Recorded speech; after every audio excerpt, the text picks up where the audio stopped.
जय श्री कृष्ण। सभी भक्तजनों को राधे राधे। भागवत गीता 13वां अध्याय।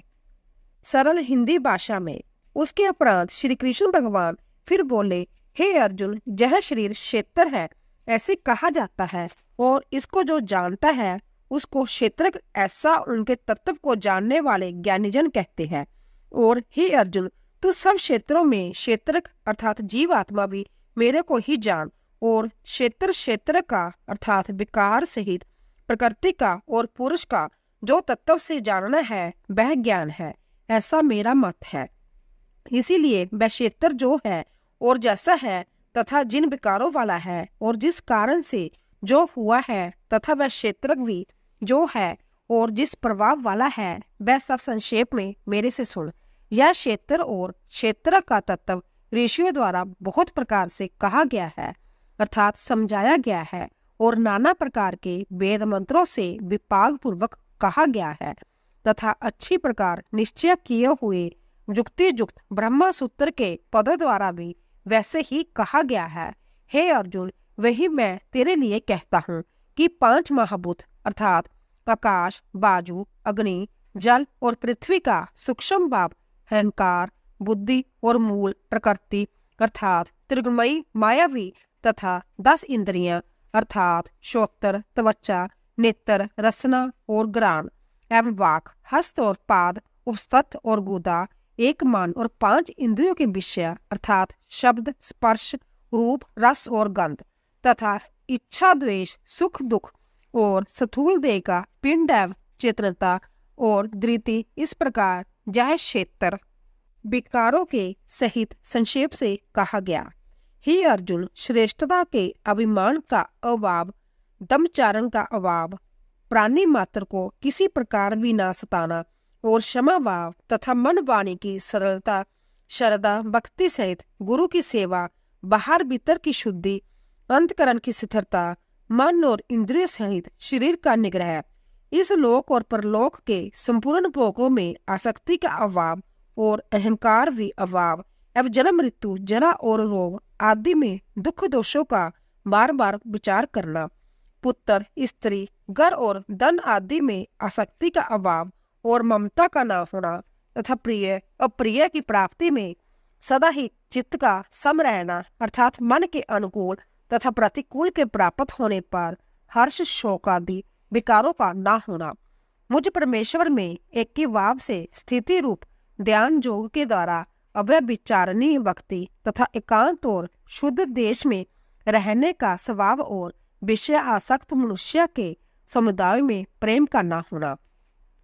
तथा अध्यात्म ज्ञान में नित्य स्थिति और तत्व ज्ञान के अर्थ रूप परमात्मा को सर्वत्र देखना, यह सब तो ज्ञान है, और जो इससे विपरीत है वह अज्ञान है, ऐसा कहा जाता है।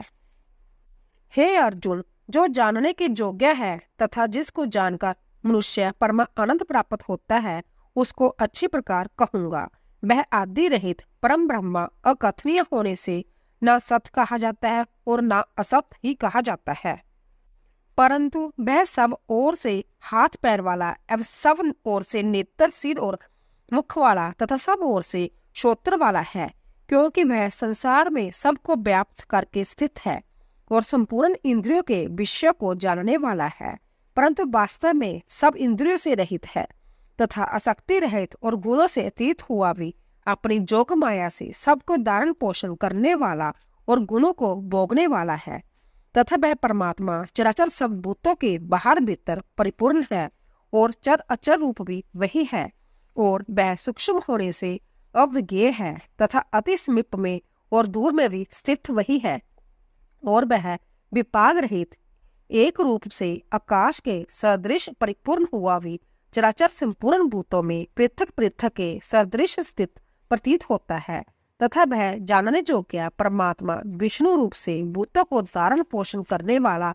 और रुद्र रूप से संहार करने वाला तथा ब्रह्मा रूप से सबका उत्पन्न करने वाला है। वह ब्रह्मा ज्योति का भी ज्योति एवं माया से अति परे कहा जाता है, तथा वह परमात्मा बोध स्वरूप और जानने के योग्य है एवं तत्व ज्ञान से प्राप्त होने वाला और सबके हृदय में स्थित है। हे अर्जुन, इस प्रकार क्षेत्र तथा ज्ञान और जानने योग्य परमात्मा का स्वरूप संक्षेप में कहा गया। इसको तत्व से जानकर मेरा भक्त मेरे स्वरूप को प्राप्त होता है।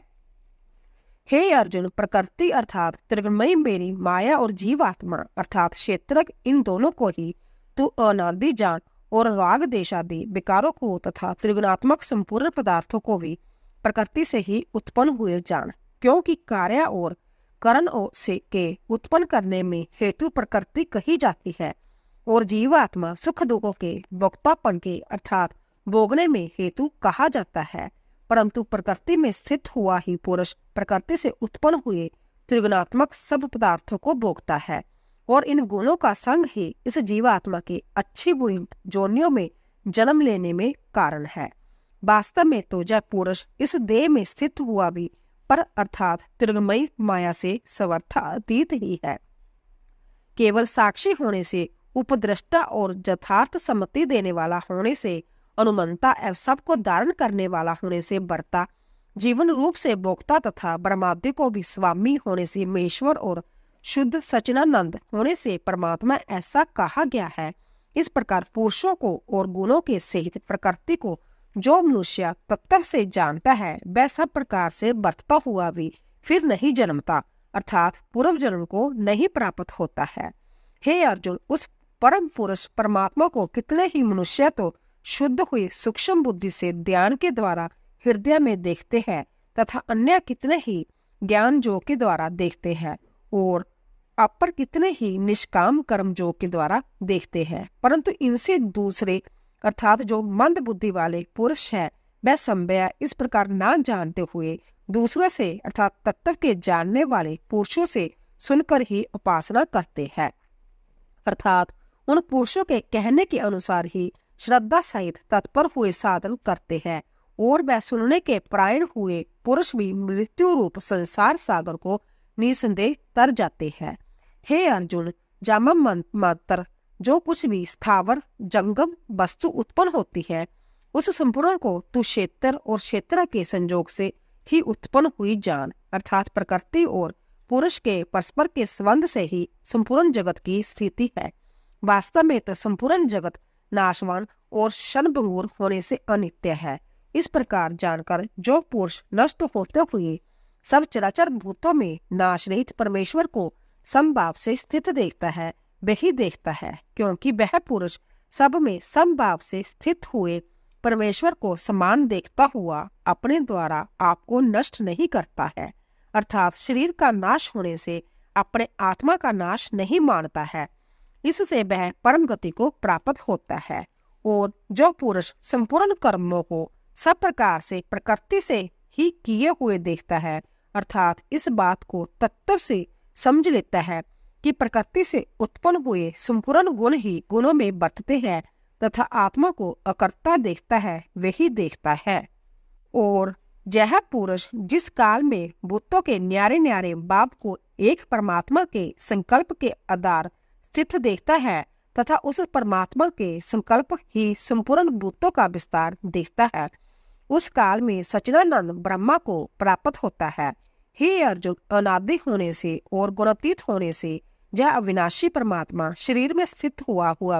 वास्तव में ना करता है ना लिपायमान होता है। जिस प्रकार सर्वत्र व्यापक हुआ भी आकाश सूक्ष्म होने के कारण लिपायमान नहीं होता, वैसे ही सर्वत्र देह में स्थित हुआ भी आत्मा गुणातीत होने के कारण देह के गुणों से लिपायमान नहीं होता। हे अर्जुन, जिस प्रकार एक ही सूर्य इस संपूर्ण ब्रह्मांड को प्रकाशित करता है, उसी प्रकार एक ही आत्मा संपूर्ण क्षेत्र को प्रकाशित करती है, अर्थात नित्य बोध स्वरूप एक आत्मा की ही सत्ता से संपूर्ण जड़ वर्ग प्रकाशित होता है। इस प्रकार क्षेत्र और क्षेत्र के भेद को तथा विकार सहित प्रकृति से छूटने के उपाय को जो पुरुष ज्ञान नेत्रों द्वारा तत्व से जानते हैं वह महत्जन परम परमात्मा को प्राप्त होते हैं। बोलो श्री कृष्ण भगवान की जय। 13वां अध्याय समाप्त।